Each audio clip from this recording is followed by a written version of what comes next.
চাঁপাইনবাবগঞ্জ নাজল থেকে ঢাকা, দেন ঢাকা থেকে চট্টগ্রাম। চট্টগ্রাম আসার পরেও প্রায় ৬০০ কিলোমিটার পাড়ি দেওয়ার পরেও মন বলছিল আরেকটু ঘুরলে কেমন হয়। এটা কি ধরনের পাগলামি? যেমন কথা তেমন কাজ, মনকে প্রাধান্য দিয়ে রওনা দিলাম আবার বান্দরবনের উদ্দেশ্যে। আমার একজন কোয়ালিগকে নিয়ে সকাল ৬টায় রওনা দিলাম আমরা বান্দরবনের উদ্দেশ্যে। তোমাদের সাথে আমিও যাব। তো বান্দরবনের দূরত্ব চট্টগ্রাম থেকে মাত্র ৮০ কিলোমিটার দূরে। তো যদিও ৮০ কিলোমিটার রাস্তা অনেক দূরে, তারপর রিসেন্ট ৬০০ কিলোমিটার রাস্তা পাড়ি দেওয়ার পরে আমার কাছে মাত্রই মনে হচ্ছিল। তো যাই হোক, আমরা প্ল্যান করেছিলাম যে ভোর ৫টায় রওনা দিব, ৬টা ৬:৩০টার মধ্যে আমরা বান্দরবনে পৌঁছে যাব। তো আমাদের রওনা দিতেই দেরি হয়ে যায়, আমরা রওনা দেই সকাল ৬টায়। কিন্তু বাইক নিয়ে বের হয়েই ফলো করলাম যে বাইকে তেল কম, যেহেতু নতুন রাস্তা কখনো বাইক নিয়ে যাওয়া হয় নাই, তাই রিস্ক না নিয়ে প্রথমেই তেল ভরে নিলাম। তেল নিতে গিয়ে দেখলাম এলাকার চাইতে এখানে ১ টাকা ২৮ পয়সা তেলের দাম কম। কি? ১ টাকা ২৮ পয়সা কম দামে তেল কিনে আবারও রওনা দিলাম। Thank you so much. কর্মস্থল চট্টগ্রাম হলেও ওইভাবে শহরটা ঘুরে দেখা হয় নাই, যার কারণে শহরের ভিতরে রাস্তাঘাটও ওইভাবে চিনি না, এবং শহর থেকে বান্দরবনের রাস্তাটাও অচেনা, যার কারণে আমাদের নির্ভর করতে হচ্ছিল গুগল ম্যাপের উপরে। বাইকে মোবাইল হোল্ডার না থাকায় গুগল ম্যাপের অপারেটিং এর দায়িত্ব দিয়েছিলাম আমার পিলিয়ন অর্থাৎ আমার কোয়ালিগকে। কিন্তু অপারেটর অভিজ্ঞ হওয়ার কারণে আমাদের অনেক কয়বার রাস্তা ভুল করতে হয়। কয়বার রাস্তা ভুল করেছি সেটাও আজকে কাউন্ট করে দেখাবো।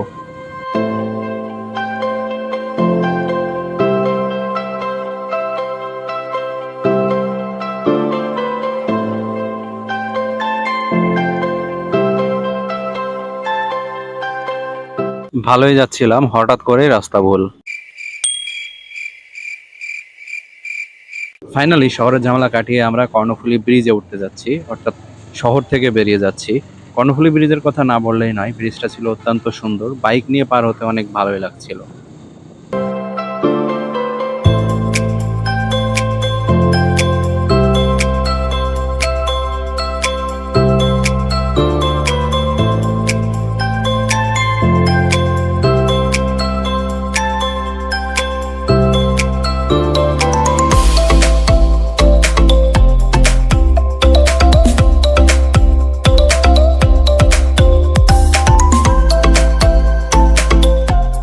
তবে একটা জিনিস পুরো রাস্তাতেই ফলো করছিলাম যে এই রুটে এস আলম বাসটা হয়তো বেশি চলে, প্রায় ম্যাক্সিমাম বাসই দেখছিলাম এস আলমের।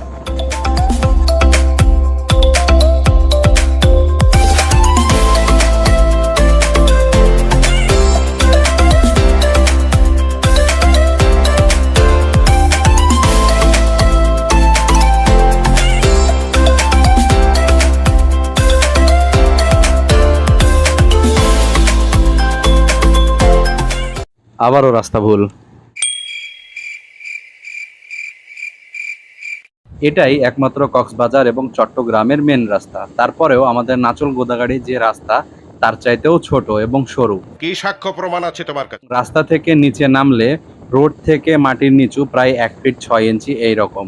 রোড থেকে গাড়ি নিয়ে নিচে নামাই যাবে না, এরকম একটা অবস্থা, এবং প্রচন্ড বাঁক এবং গাড়ি ঘোড়ার সংখ্যা অনেক বেশি, যার কারণে যেখানে আমাদের ১.৫ ঘন্টায় পৌঁছার কথা ছিল প্রায় ২.৫ ঘন্টা মতো সময় লেগে যায় বান্দরবন পৌঁছাতে।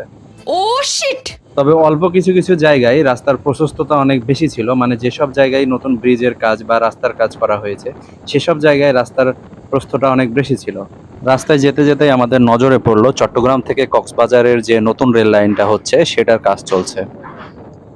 ফাইনালি বাংলাদেশ সেনাবাহিনীর নিরাপত্তার চেকপোস্ট পার হওয়ার মাধ্যমে ঢুকে পড়লাম বান্দরবনের মধ্যে, এবং সাথে সাথে উপভোগ করা শুরু করলাম বান্দরবনের পাহাড়ি সৌন্দর্য।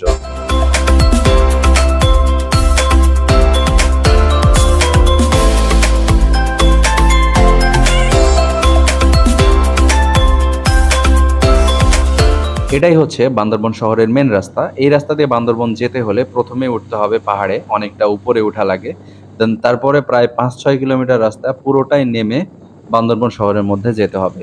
তো আমরা প্রথমেই বান্দরবন শহরে না গিয়ে আমরা চলে যাব নীলাচল পাহাড়ে। বাম পাশে যে রাস্তাটা চলে গেল সেটা হচ্ছে বান্দরবন শহরের মেন রাস্তা, এবং সোজা যে রাস্তা সেটা হচ্ছে নীলাচল পাহাড়ের রাস্তা। নীলাচল পাহাড় সমুদ্রপৃষ্ঠ থেকে প্রায় ১৬০০ ফুট উপরে। Oh my god! তাহলে বুঝতেই পারছেন কি পরিমাণ উপরে বাইক নিয়ে আমরা এখন উঠতে যাচ্ছি। এটা প্রচন্ড খাড়া একটা রাস্তা, তবে ডিরেক্টলি একদম ১৬০০ ফুট খাড়া এইরকম না, কিছুটা খাড়া আবার হালকা ডাউন আবার খাড়া, এইরকম ভাবে স্টেপ বাই স্টেপ উপরে উঠতে হয়। বাইক নিয়ে উপরে উঠতে উঠতে এক পর্যায়ে মনে হচ্ছিল বাইক মনে হয় পিছনের দিকে গড়ে যাচ্ছে। দুইজনে বাইকে থাকার কারণে অনেক সময় ভয়ও পাচ্ছিলাম, কারণ পাহাড়ে ওইভাবে কখনো রাইড করা হয়নি, পাহাড়ে কখনো বাইক নিয়ে ওঠা হয়নি। এলাকায় তো সর্বোচ্চ উঁচু নিচু যে জায়গাগুলো থাকে সেগুলা পাহাড়ের সাথে কোনোভাবেই তুলনা করা যায় না। নীলাচল পাহাড়ের একদম উপরে ওঠার আগেই পাহাড়ের সৌন্দর্যগুলো এত সুন্দর লাগছিল যে আমরা না দাঁড়িয়ে পারিনি। আমরা দাঁড়িয়ে অনেকটা সময় এখানে পাহাড়ের দৃশ্যগুলো উপভোগ করছিলাম। পাহাড়ের দৃশ্যগুলো ছিল খুবই মনোমুগ্ধকর এবং দেখলে যেন মনে হয় কোথায় হারিয়ে যাচ্ছি। নীলাচল পাহাড়ের সংরক্ষিত এলাকার মধ্যে বাইক নিয়ে ঢোকা যায় না। এখানে টিকিট কাউন্টারে আমরা টিকিট নেওয়ার পরে সংরক্ষিত এলাকার মধ্যে ঢুকেছি।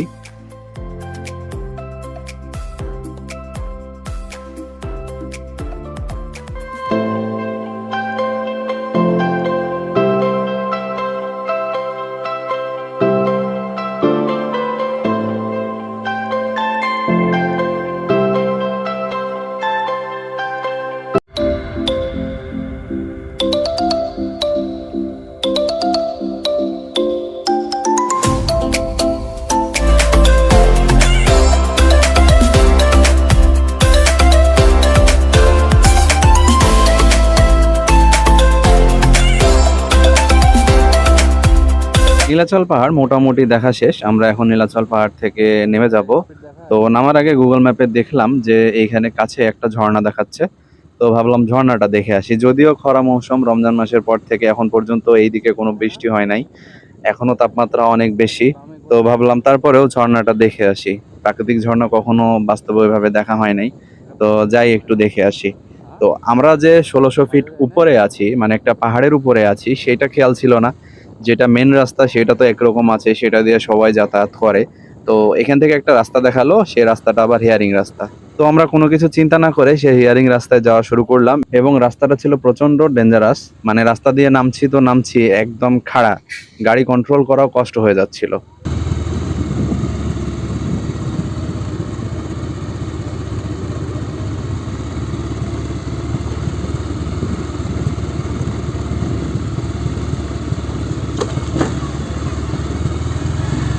এই রাস্তা ধরে কিছু দূর যাওয়ার পরে বুঝতে পারলাম যে যারা ঘোরাঘুরি করতে আসে বা পর্যটক যারা আসে তারা সাধারণত হয়তো কেউ এই রাস্তায় আসে না, কারণ রাস্তাটা একদম ফাঁকা ছিল এবং অপরিষ্কার। দেখেই বোঝা যাচ্ছিল যে এই রাস্তায় কেউ যাওয়া আসা করে না। তো একটু একটু ভয়ও পাচ্ছিলাম যে এই রাস্তায় যাওয়া ঠিক হচ্ছে কিনা, তারপরও ধীরে ধীরে আগাতে থাকি। পুরো রাস্তাটায় যেহেতু আমাদের নিচে নামতে হচ্ছিল, তো আমরা সেভাবে নামতেই আছি, কিন্তু হঠাৎ করে একটা বাঁক ঘোরার পরে দেখি রাস্তাটা প্রচন্ড খাড়া নামতে হচ্ছে এবং সামনে আবার ভাঙা। আমি প্রচন্ড ভয় পেয়ে গেছিলাম।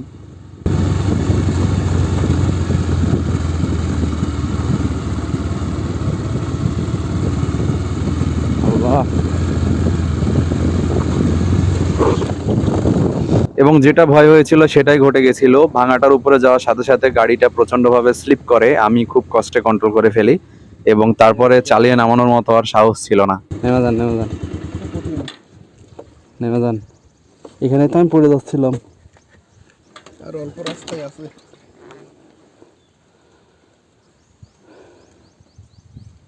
এটা নেমে আবার উঠবে কোন দিক দিয়া? আপনি দেখেন যে ওটা আবার খাড়া উঠা লাগবে নাকি।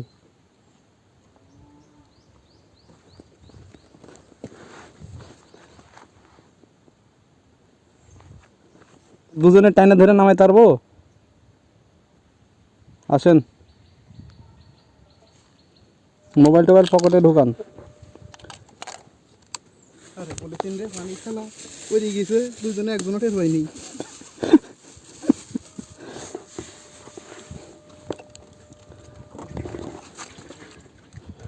ধরেন। ও যাওয়া যাবে, ইজি, এই যে যাওয়া যাবে, ইঞ্জিনে গিয়ার ফেলা রেখে যাওয়া যাবে।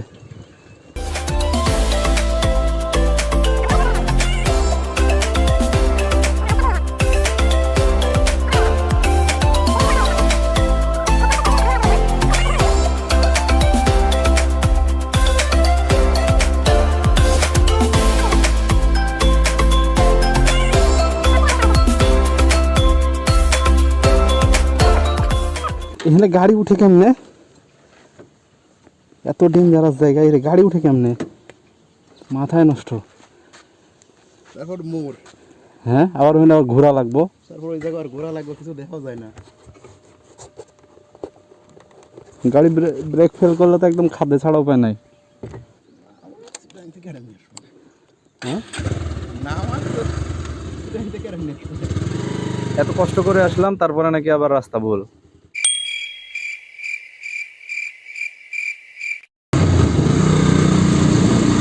সামনের সিঁড়িগুলো দেখে মনে হচ্ছে যে আমরা ঝর্ণা পেয়ে গেছি, হয়তো সিঁড়ি দিয়ে উপরে উঠলে সামনে ঝর্ণা আছে।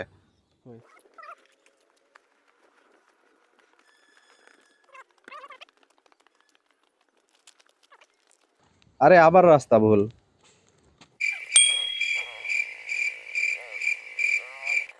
এতবার রাস্তা ভুল করার পরেও এই শেষ প্রান্তে এসে এখানে যেহেতু ঝর্ণাটা দেখাচ্ছে, তারপরও মনে হচ্ছে না যে আমরা ঝর্ণার কাছে আসতে পারছি। এখানেই রাস্তা শেষ, তো দেখি। এই রাস্তাটাই শেষ অবলম্বন, ঝর্ণাটা এখানেই কোথাও দেখাচ্ছে, এখানের পরে আর কোনো রাস্তা নাই। এখন এখানে আমাদের খুঁজে দেখতে হবে। অবশেষে আমরা ঝর্ণাটা খুঁজে পাই, আর যেহেতু এখানে প্রচন্ড খরা, কোনো বৃষ্টি হয় নাই, ওই কারণে ঝর্ণা দিয়ে কোনো পানি পড়ছিল না। আমরা তো ওই পাহাড় থেকেই নামলাম, তাই না? ওই দিক থেকে একদম কি খাড়া। তো যাই হোক, ঝর্ণার নিচে পানি দেখলাম, ভাবলাম যে একটু যে ফ্রেশ হওয়া যাক, কিন্তু সেখানে গিয়ে দেখলাম পানিতে ভাসছে হাঁস এবং দিয়ে রেখেছে বাঁশ। আরে ভাই, হাঁকবি তো একটু ডাঙায় গিয়ে হাঁক। মানে এত পরিমাণে হাগাহাগি, পানি একদম নোংরা, পানিতে হাত দেওয়া যাবে না, এরকম একটা অবস্থা। তবে তারপরও ঝর্ণাটা সুন্দর লাগছিল, যখন পানি থাকবে তখন হয়তো আরো ভালো লাগবে। তো এইবার আমরা বান্দরবন শহরের দিকে যাব। বান্দরবন শহরে যেতে প্রায় 5-6 কিলোমিটার মতো রাস্তা নিচে নামতে হয়। বাইকের স্টার্ট ছাড়াই খুব সহজেই 5 থেকে 6 কিলোমিটার রাস্তা এমনি এমনি যাওয়া যায়।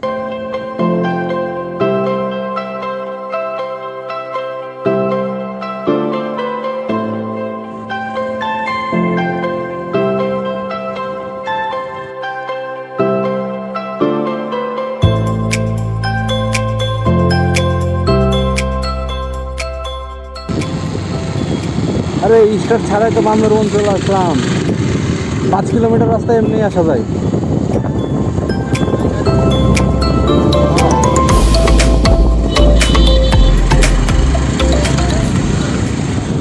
এটা হচ্ছে বান্দরবন শহর।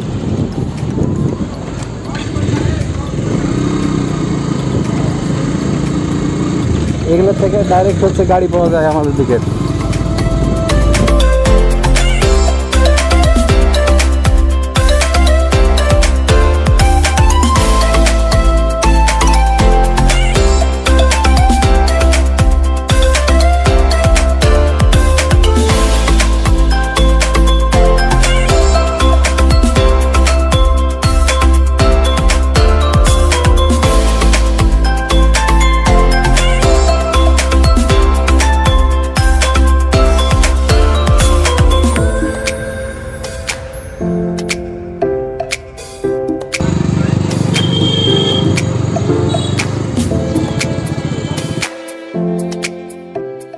নদী একদম শুকনো, দেখতেছেন? একটা বর্ষণ টর্ষণের পরে আপনার ভাবিরে নিয়ে আসবো, তার আগে আসবো না।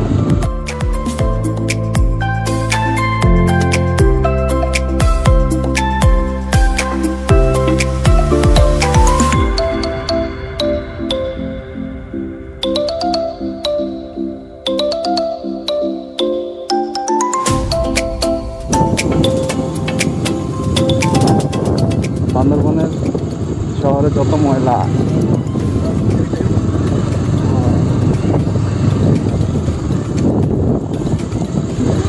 পাহাড় থেকে নিচে ফেলে দিতে একদম।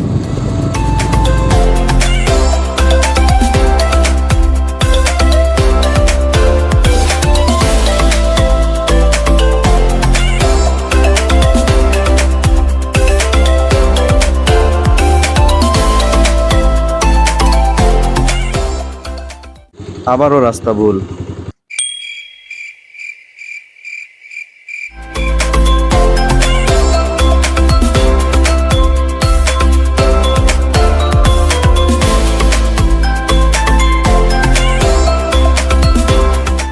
একদম নিচে যে গ্রামটা দেখা যাচ্ছে বা বাড়িগুলো দেখা যাচ্ছে, আমরা ওইখান থেকে উপরে উঠেছিলাম। প্রায় এটাও 1600 ফিট উপরে। এটা ওই নীলাচল পাহাড়ের অন্য দিক দিয়ে আরেকটা রাস্তা। তো পাহাড়ে ওঠার পরে এই দিক দিয়ে নামার সাহস হয় নাই, যার কারণে এই দিক দিয়ে আবার বাইক ঠেলে নামিয়েছিলাম।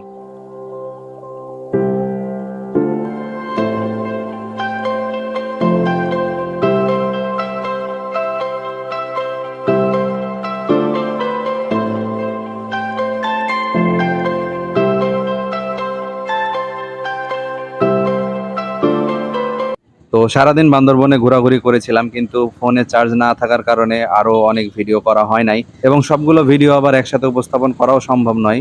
তো এইভাবে আমরা সারাদিন বান্দরবনে ঘোরাঘুরি করে আবার বিকেলে রওনা দিয়েছিলাম বাসার উদ্দেশ্যে। সাথে থাকার জন্য অনেক অনেক ধন্যবাদ। যদি ভিডিওটি ভালো লাগে অবশ্যই লাইক দিবেন, পেজটা ফলো দিয়ে রাখবেন, আর যদি ইউটিউব থেকে দেখে থাকেন তাহলে অবশ্যই চ্যানেলটা সাবস্ক্রাইব করে নেবেন। ধন্যবাদ। তোমাদের সাথে আমিও যাব। কি সাক্ষ্য প্রমাণ আছে তোমার কাছে? ও sheet. Thank you so much.